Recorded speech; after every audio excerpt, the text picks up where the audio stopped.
where and when you were born? Of course. Exact address.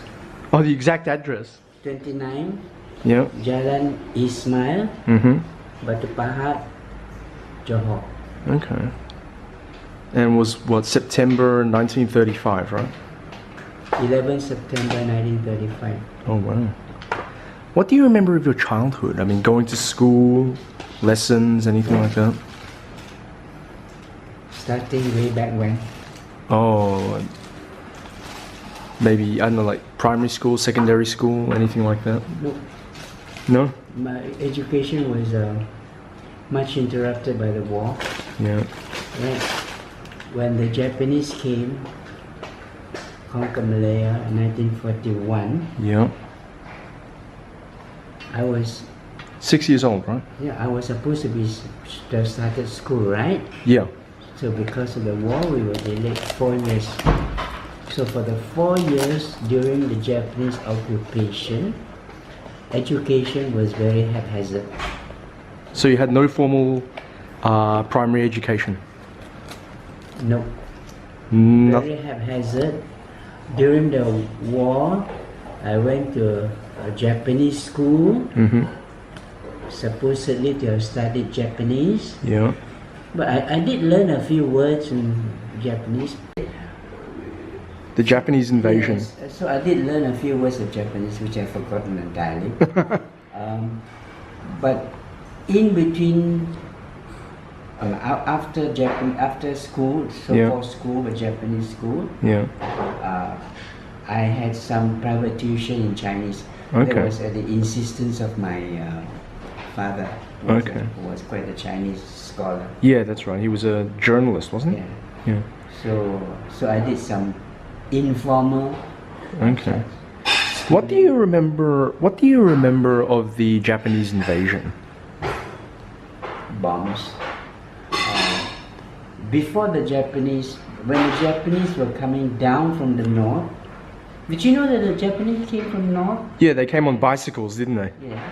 So once they captured Kuala Lumpur, Yeah. their planes were flying all over the peninsula, Yeah. and every evening there will be siren warning. So in the middle of the night you would hear the air raid sirens going off. Sirens, we're running all over the shop, you know. Yeah. Then when the Japanese did come into the town, we all ran helter-skelter. And I remember we were hiding in a jungle, in the rubber estate. Yeah. The rubber estate, quite some distance from the town. And we were in the, if I'm not mistaken, we were hiding in this jungle Yeah. for almost, I can't remember the exact, should around by three to 4 months until things were stabilized. Well, what constitutes stabilized? Until there was no more, until the British surrendered and the Japanese took over the whole country. Yeah. So they took over administration. Okay. So there was some semblance of government, is it? Okay. So there was no more fighting in that sense and no more bombing. Yeah. So things were stabilized. So we came back, and of course we were under the Japanese until 1945. So what do you remember of the occupation? So like, you know, what was food like, living? Food, rationing. There was no formal rationing system, was there? There was. There was? There was. Each family was given a card, and on the card it stated the number of people. In our case, it was 2 parents and 2 kids, right? Yeah. So that was your mother and grandpa, And Auntie Lucy. Auntie Lucy, and you. And once a week, I think, we'll have to go to some kind of a distribution center. Yeah. They will mark on the card that there was only rice, you know, in a paddy. Yeah. There was only paddy. Yeah. And I remember every time I went there, I would get a small bag of paddy, and that's it. I didn't know what it was a weight. I had no idea. Is it? So what, just like a few ounces of rice, or? suppose. Bring Okay. in your shoe, please. Sorry, food. Yeah, that's right, food. Food. And the rice we got was in fact a joke. A joke. Joke. Joke. You know why? Because if you take a cigarette tin Yes. of rice Yeah, yeah, and put it into the water, yeah. No, your father.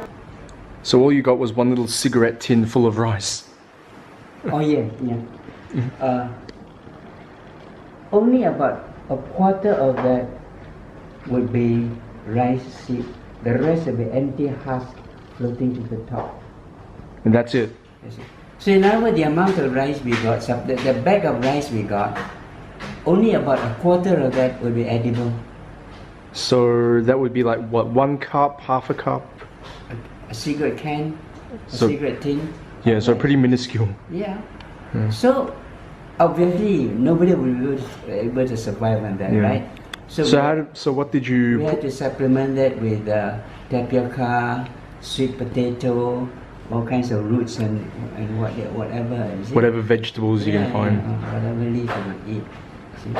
All in all, I mean, we managed to survive. Alright. Things are not that easy until later on. As I said, the Chinese are very resilient. Yeah. Yeah, so they started their own business and all that. So like black market stuff. Yeah, and they started planting things. You know, every inch of land was utilized, you know, planting food and all. So they started going to the sea to catch fish and all that. Yeah. And rearing animals and all that. Yeah. So after a year or so, life was quite normalized. Okay. Still difficult. I mean, there was no like no running water, no electricity. No such how shall I put it? Luxury. You know, and medical facilities was almost nil. Okay. So before the occupation, you know, the town would have had, you know, running water, electricity, had telephone. yes. Yeah. And then once the Japanese came, that all disappeared. So we depended on wells, you know, and oil lamps. Yeah. And oil lamp was coconut oil. Yeah. We use coconut oil in a wig. Yeah. And that's it. And the whole house there will be only one oil lamp. Yeah. So, and every now and then at the slightest, towards later part of the occupation, Yes. when the British fought back, Yeah. when the British armed forces are getting near, Yeah.